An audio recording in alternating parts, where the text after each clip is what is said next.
What I want to talk to you about tonight is evangelization in a post-rational culture.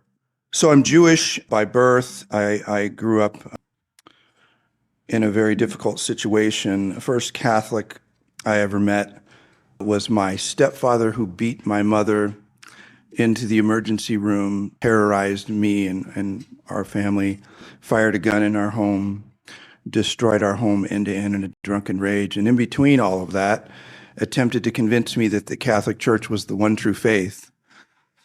I want to assure you that is not what John Paul II had in mind with the new evangelism. But in a sort of serious, tragic way, my home was filled with abuse, the spiritual abuse, physical abuse, emotional abuse. My mother was involved in the occult. By the time I was around 20, I was ready to end it, because though I had left home, when you leave abuse, it doesn't leave you. It stays with you, and it tormented me.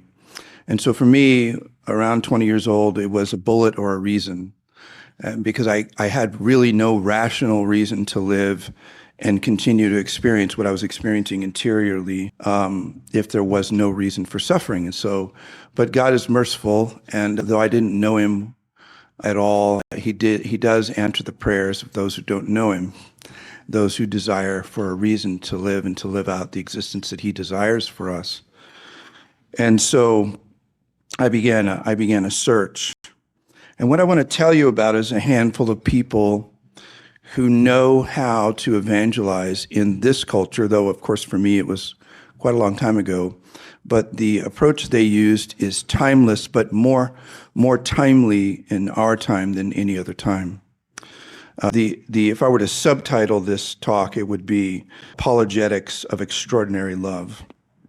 So I want to tell you about a few people in my life and how they helped me to put the gun away, put the bullet away, and find meaning and purpose in life. The first guy I met, so I had left home and went off to school to Phoenix, Arizona, and I went to work for Pizza Hut. My dad was very successful. He made his first million at 30 out of poverty and a single mother, alcoholic father, similar to the man that was terrorizing our family when I was younger.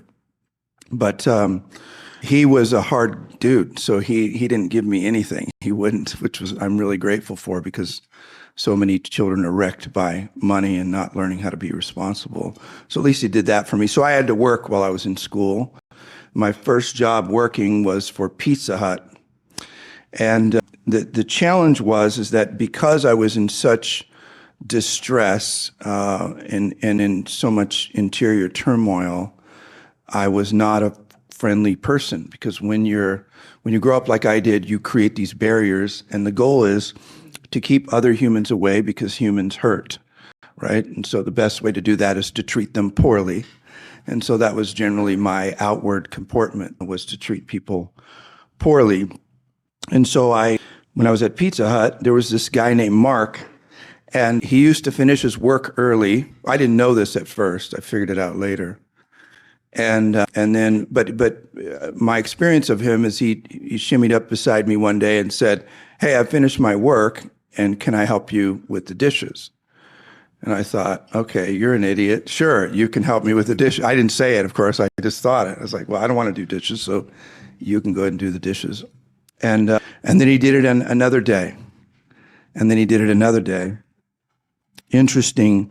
One day I complained because I was on my first day of duty to clean bathrooms. Anybody clean bathrooms in a public restaurant before?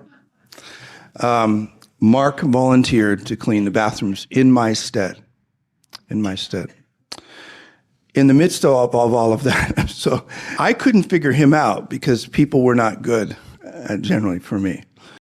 And so after a while, I'm trying to figure out his motive, and the motive I came up with is I just thought he was gay.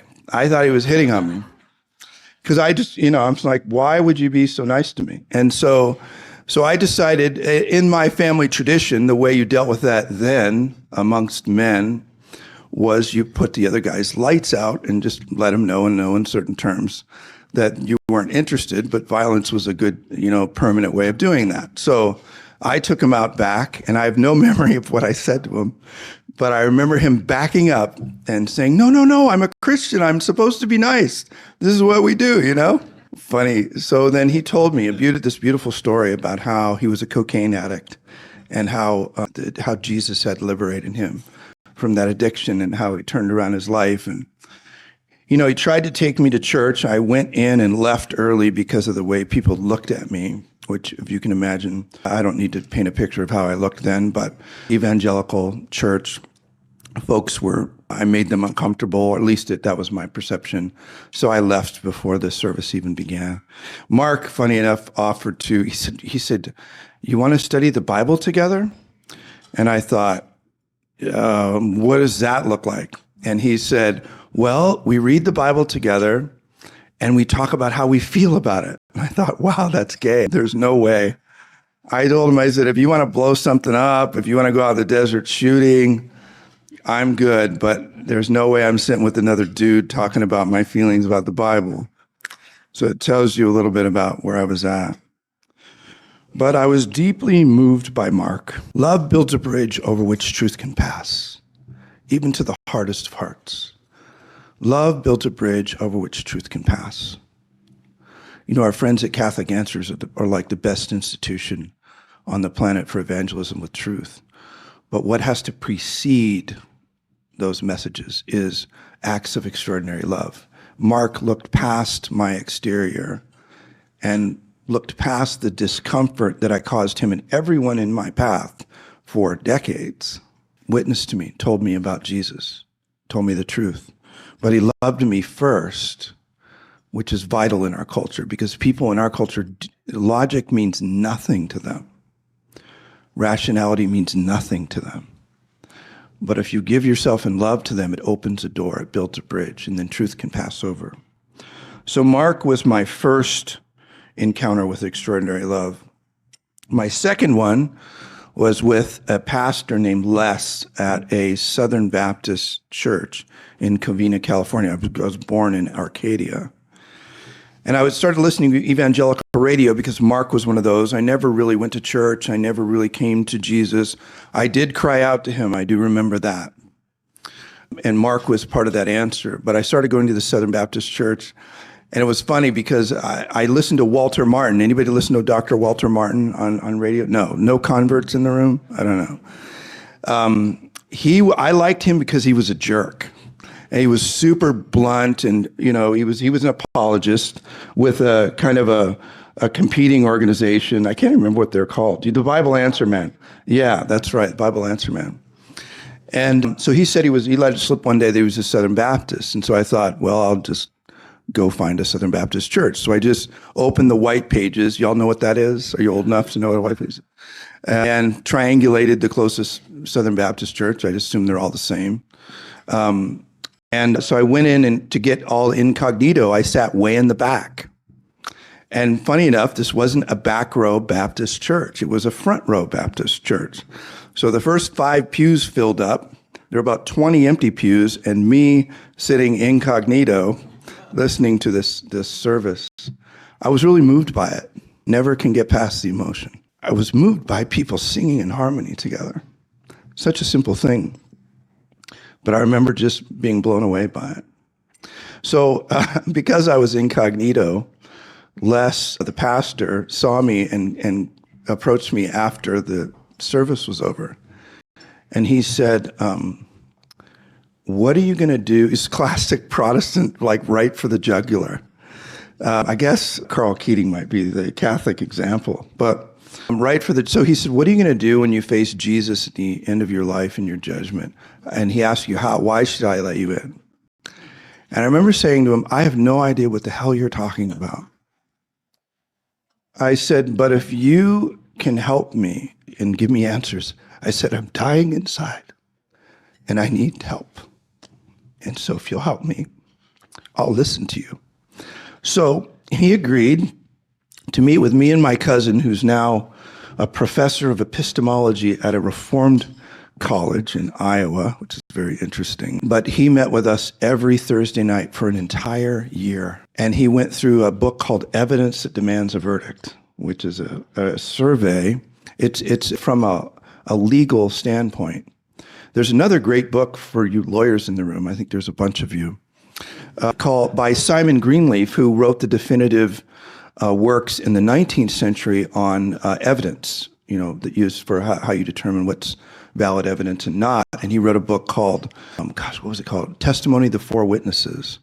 And he was an atheist, and he applied the rules of evidence against the standard of beyond a reasonable doubt, and was convinced that the gospel writers were actually telling the truth, and he became a Christian. By Simon Greenleaf. Fascinating work.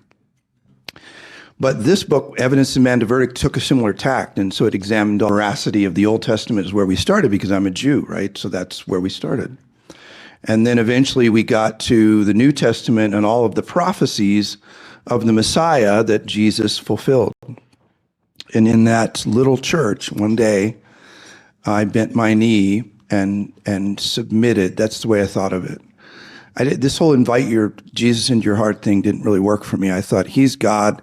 I'm not. I'm a wreck.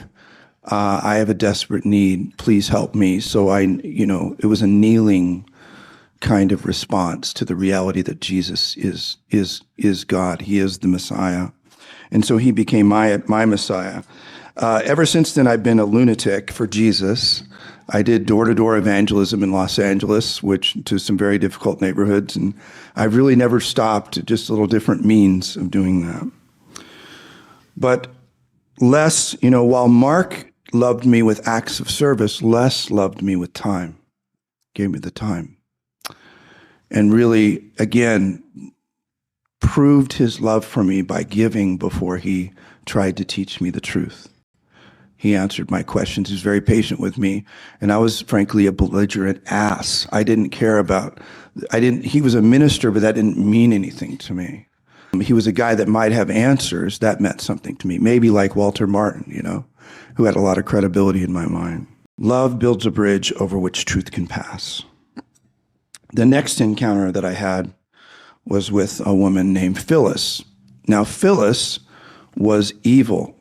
Phyllis was a real problem, because I went to work for Focus on the Family, Dr. James Dobson. Moral Majority, anyone remember those days?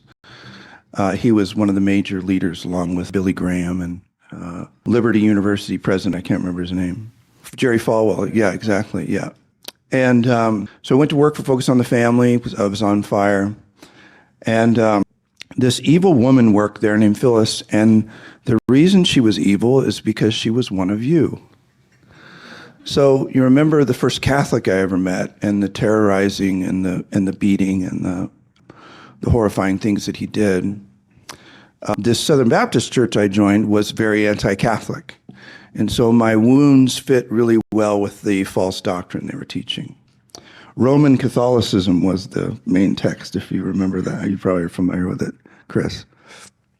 Just full of lies and distortions. But Phyllis was evil and bad because she was one of you, and she was in an evangelical organization with a statement of faith that was anti-Catholic. And so I thought she just must have lied, and she's infiltrating. And so every time I passed Phyllis in the hallway, I would do what was done to me later. Well, not to me, but because I was attitudinally not one to be picked on ever.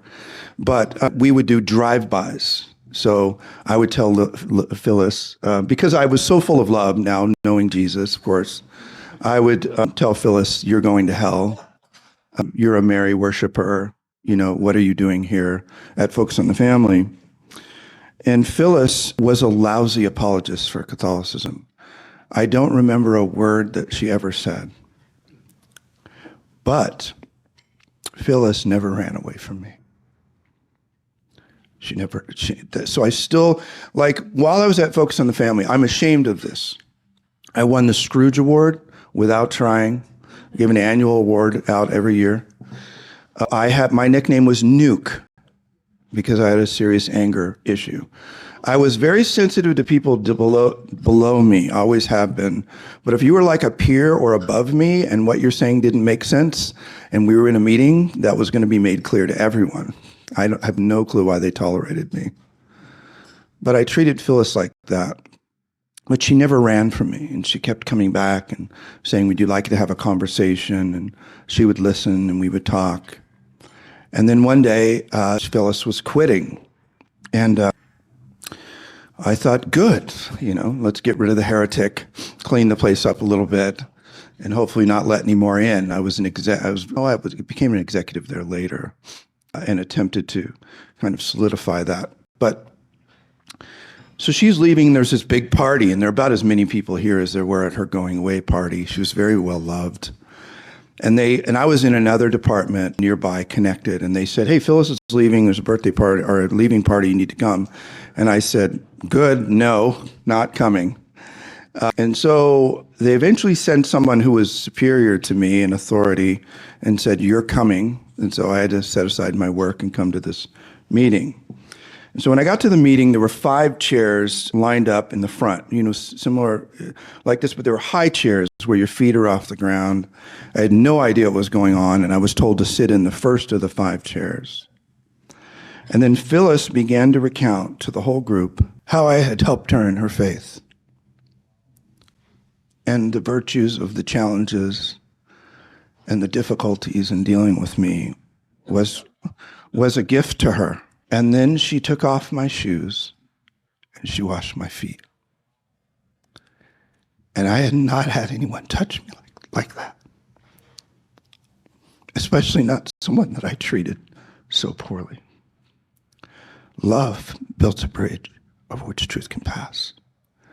And I don't mean using your stupid turn signals when you change lanes. And I don't mean holding the door as a courtesy. And I don't even mean acting nice. What I mean is getting into the face and into the lives of people who are suffering and looking past all your discomfort and being around them, showing them extraordinary acts of love. And then when the time comes, then it's time to speak, but not until then. So many Catholic parents I talk to, one woman, my husband is such a loser, he won't tell our LGBT alphabet soup kid that they're off the rails and whatever, and I want to say, they're not Christian, why would they listen? Do they know that you love them? We really don't, Catholicism and Christianity in the United States have had this incredibly problematic marriage with politics. It's necessary, I understand. We need the freedom to exercise our religion. But the problem that causes is we come to the table when we're dealing with societal problems and individual issues from the perspective of politics, not from the perspective of the gospel. Jesus didn't give a damn about the politics of the first century. What he cared about was sitting down with people who were hurting and broken and spending time with them. I'm not saying you shouldn't be involved in politics. I'm not saying you shouldn't represent people who are victimized because of the culture and the prevailing culture. But what I am saying is that's not the gospel. That's the necessary clearing of the air a bit and giving room for the gospel. The gospel is, what has Jesus done for you in your life? Why are you Catholic? Why did you stay Catholic? Why did you revert to Catholicism? Why did you become Catholic? What does Jesus mean to you personally? And how do you communicate that to other people? And it can never be words first. One of the dumbest quotes out there that is not true, actually. I heard the worst version not too long ago from a retired priest. He said, preach the gospel all the time, and as a last resort, use words. And I thought, you've distorted the most prominent mythical thing St. Francis ever said into the worst possible version of that. Because he never said it. There's no record in any of his writings or anything anyone ever said. He never said that. The answer is love everybody all the time with extraordinary love by implicating yourself in their lives. Build a bridge of love and then give them Catholic Answers material. But not before then, because you'll just send them away disgusted because they don't know how much you care. I do think it's kind of a trite saying, but people don't. How does it go? People don't know how much you care, how much you know until they know how much you care, So Phyllis obviously was Catholic, and I was not. But what happened to me in that chair as she washed my feet is I realized that there was something special about her and that I was interested, but it took me a long time still to get past all the wounds and become Catholic. I'll tell you just about a few other instances, examples that are not, they were in my my life, but not directly affecting me. One was my Jewish stepfather. My mother was married 3 times. The 3rd time she got it pretty close to right. And a beautiful Jewish man that she married, he died of cancer. And I loved him to death because he sort of calmed her down and kept her sane.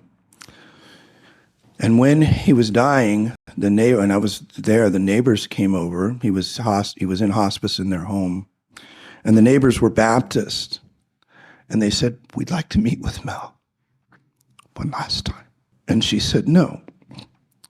And he said, "Let them in." So they went over to his bed and they shared the gospel with him. And then they left. And my mom said, "Why the hell did you do that?" And he said, "Because they earned it. They loved us. They were there for us. They had a right to share their love in the most important way that they could from their own hearts. For the people we want to see come to him, have we earned it? Have we loved them enough?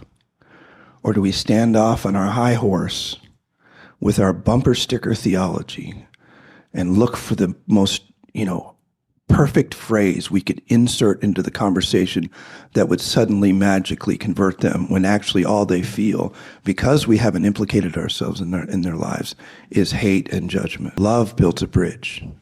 Then we can bring truth. Love built a bridge. Another example, Stephanie actually made a priest cry in front of about 400 people. This black Jesuit priest, excellent speaker, heretic, but that's beside the point. So he was talking, and he was talking about his dad, and his dad had passed away. And it was a deep sorrow to him that his dad became an evangelical before he died. But he was Catholic. Obviously, I know some Jesuits aren't, but he was.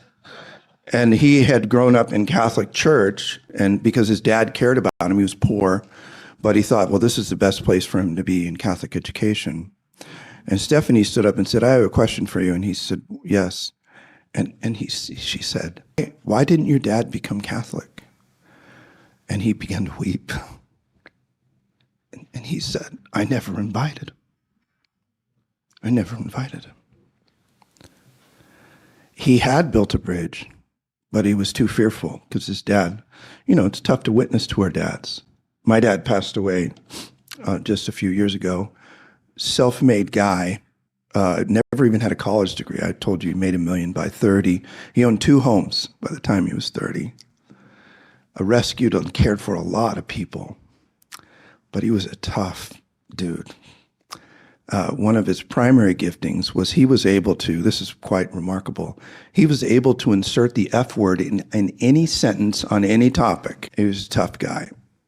And before he died, I remember I had shared with him the gospel totally. I mean, as an adult man, as the president of an institution, of a global institution, and I don't have any fear of anyone really. It's sort of a problem. But except my dad.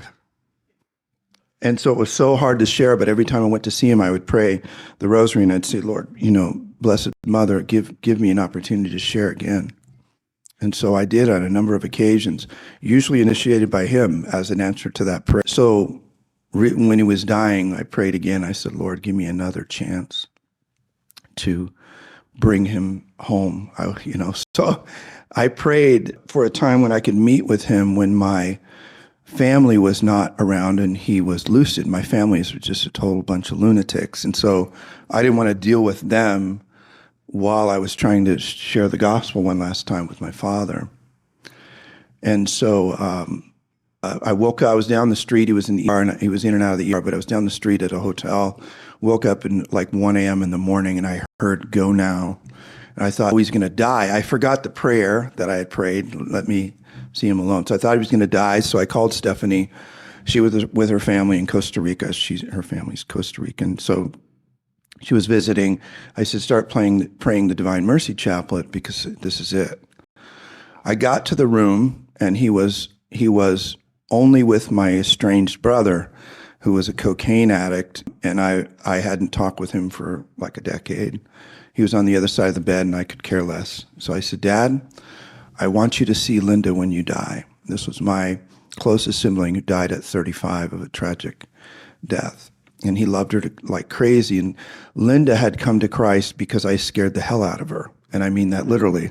I talked with her about hell, and she became a charismatic evangelical. Totally turned her life around. She got out of drugs and promiscuity and got married and settled down. And he loved her like crazy. So when I said, I want you to see Linda when you die, he looked at me and said, what are you talking about? And I said, well, you're going to die, Dad. And I want you to see her in heaven. And he said, I don't understand. And I said, I want to see you when you die. I said, Dad, you're a good man, but being good does not solve the problem of sin. Being good does not solve the problem of sin. And you know I've told you before, that's why Jesus came, to pay the price for your sin so that you could be reconciled to God. I said, would you like to be forgiven? Oh God, internally, I'm dying, you know. And he said, yes, I would. And I said, well, then just pray. And he said, I don't know how to pray, in a very gruff voice. And I said, well, then just pray after me. I said, just say this prayer. I said, say, God, please forgive me. So he balls up his fist like a man that he was. And he says, like gritting his teeth, God, please forgive me. One time, and then another time, God, please forgive me. And then a third time, God, please forgive me. And I think the first time was for him and the rest were for me, so I never wonder if he was serious or not.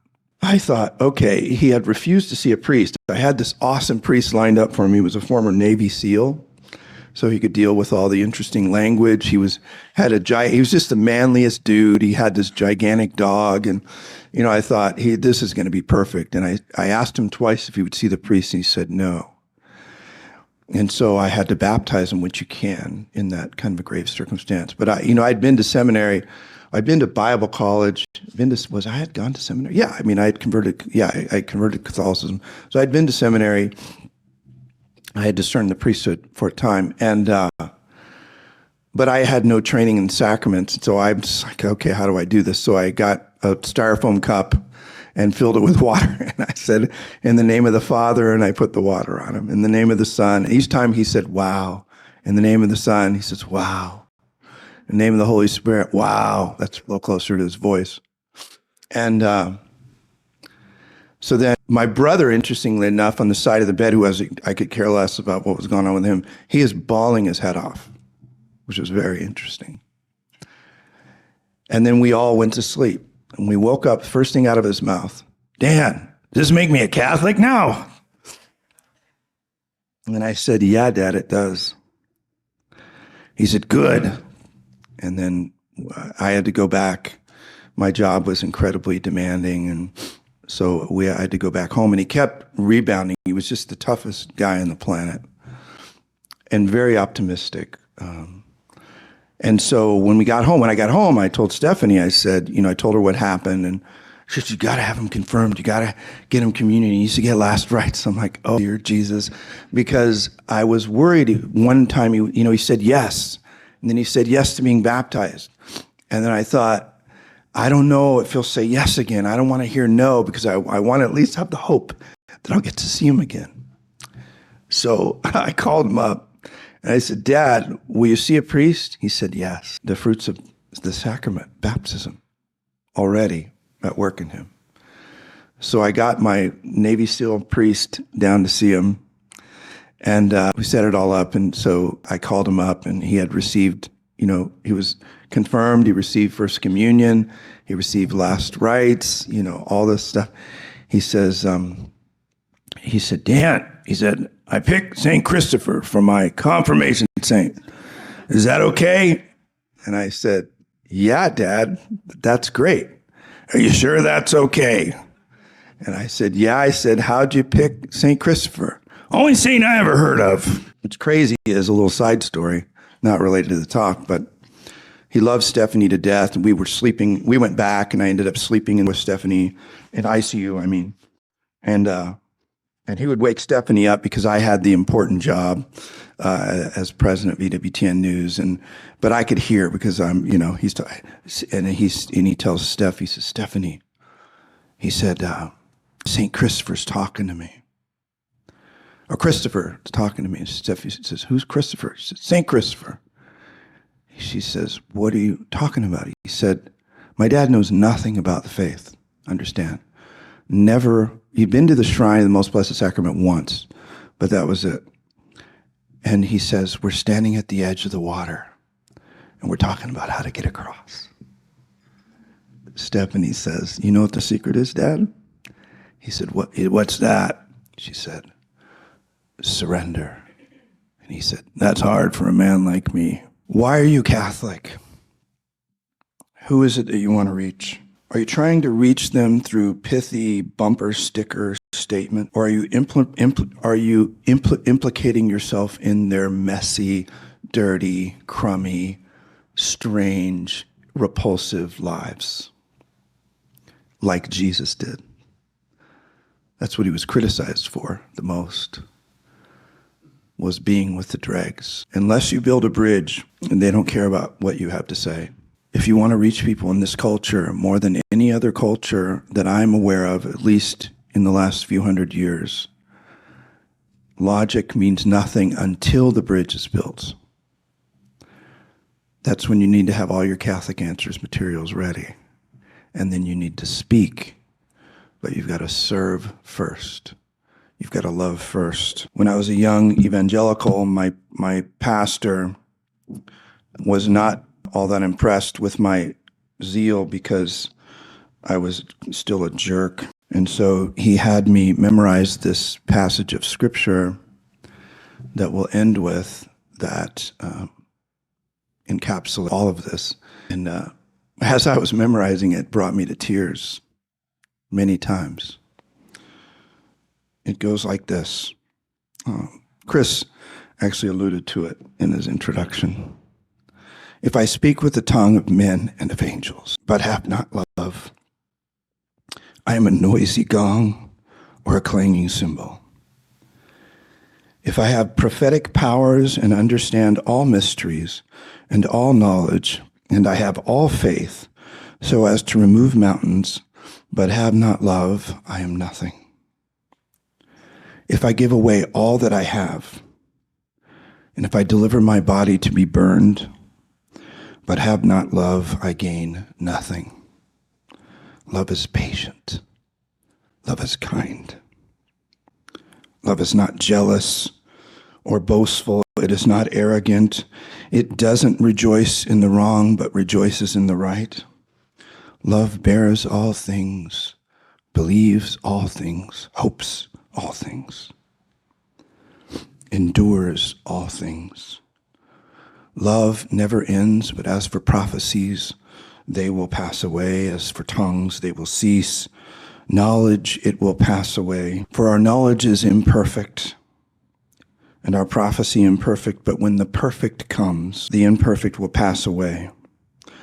When I was a child, I spoke as a child. I thought as a child. I reasoned like a child. But when I became a man, I gave up childish ways. For now we see in a mirror dimly, but then face to face. Now I know in part, but then I shall understand fully as I am fully known. So faith, hope, and love abide. These three, but the greatest of these is love. In the name of the Father, and the Son, and the Holy Spirit. Amen.